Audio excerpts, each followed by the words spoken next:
রাখি পূর্ণিমা খোসাটা এরকম রোদে রোগিয়ে বার করে নেব। খোসাটাকে ভালো করে পরিষ্কার করে নেব।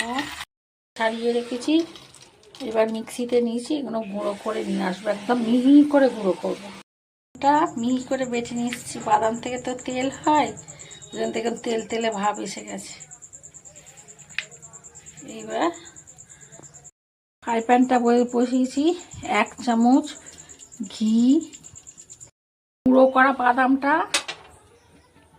এবার দুধটা দেব, ঘন করে রেখেছি।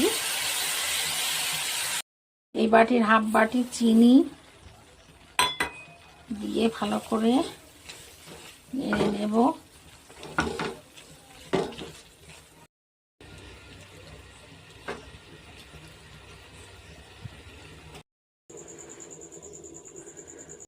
আমার চ্যানেলটাকে দেখছেন, এখনো সাবস্ক্রাইব করেননি, তারা আমার চ্যানেলটাকে সাবস্ক্রাইব করবেন। লাড্ডু কেমন লাগলো আপনাদের?